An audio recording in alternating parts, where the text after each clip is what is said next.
कांग्रेस में कई बड़े नेता हैं जो दिग्गज वकील हैं। उनमें से एक ने भी आज तक ऐसा कोई केस कोर्ट में नहीं लड़ा जो देश के पक्ष में हो। उल्टा बड़े से बड़े कोर्ट में वो कभी घोटालेबाजों, कभी आतंकियों का पक्ष रखते हैं। इस पार्टी ने खुद को एक राष्ट्रवादी पार्टी के रूप में प्रस्तुत किया है, लेकिन उसका असली चेहरा तब सामने आता है जब देश के हितों के खिलाफ ये नेता बड़े बड़े केस लड़ते दिखते हैं। अभिषेक मनु सिंघवी कांग्रेस के बड़े नेता और वकील, लेकिन उनका खेल देश के हितों के खिलाफ दिखता है। एक बड़े केस में भोपाल गैस कांड, जिसमें हजारों लोगों की जान गई थी, वहां उन्होंने कोर्ट में विदेशी गैस कंपनी का प्रतिनिधित्व किया। एक ऐसी दुर्घटना जिसमें 3000 लोगों की जान गई, इसके बावजूद सिंघवी ये केस लड़े और कांग्रेस सरकार ने यूनियन कार्बाइड कंपनी के मालिक को भारत से भागने में पूरी मदद की। उनके ऊपर आरोप साबित नहीं हो पाए और वो आराम से कानून के हाथ से निकल गए, वो भी बिना किसी कानूनी कार्रवाई से। फिर आता है दिल्ली लिकर पॉलिसी का स्कैम, जिसमें अरविंद केजरीवाल और उनकी पार्टी के कुछ नेता जेल में थे। इनका केस लड़ने वाला कौन? अभिषेक मनु सिंघवी। मगर सवाल उठता है कि जब इतने सारे सबूत हैं, ईडी और सीबीआई जांच कर रही है, तो क्यों कांग्रेस के बड़े बड़े वकील इन्हें बचाने में लगे हुए हैं?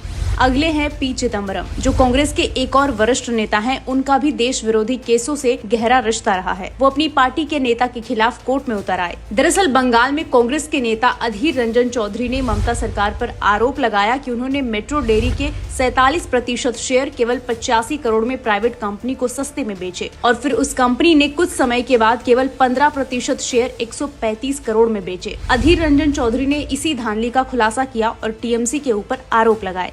विडंबना ये हुई कि पी चिदम्बरम उस प्राइवेट कंपनी के बचाव में उतरे। कपिल सिब्बल, जब कपिल सिब्बल कांग्रेस में थे, तब उन्होंने बहुत सारे ऐसे विवादित केस में हिस्सा लिया जिससे देश विरोधियों को फायदा हुआ। कपिल सिब्बल का नाम किसी परिचय का मोहताज नहीं है। इनका सबसे बड़ा और विवादित केस था राम जन्मभूमि बाबरी मस्जिद का, जिसमें सिब्बल ने सुन्नी वक्फ बोर्ड का प्रतिनिधित्व किया था। उन्होंने राम मंदिर की जगह बाबरी मस्जिद को बनाए रखने की बात कही, जबकि पूरा देश राम मंदिर के पक्ष में था।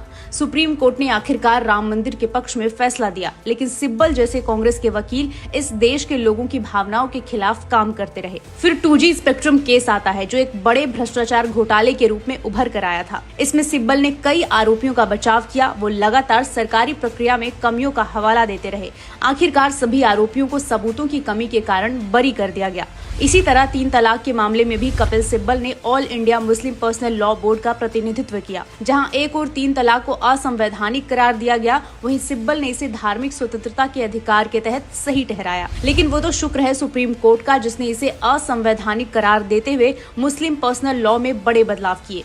ये केवल कुछ उदाहरण हैं जहां कांग्रेस के बड़े नेता और वकील देश के खिलाफ खड़े हुए हैं। क्या ये वही पार्टी है जो गरीबी हटाओ का नारा देती है, या फिर एक ऐसी पार्टी जो देश से पहले सिर्फ अपने परिवार और अपने हितों का ध्यान रखती है? अगर ये चाहते तो अपनी वकालत से ऐसे देश विरोधी को घुटने पे ला सकते थे, लेकिन पैसे और सत्ता के लालच में इन्होंने सच को जानते हुए भी अधर्म का साथ दिया। तो आपको क्या लगता है कि इन वकीलों को देश के हित में काम नहीं करना चाहिए?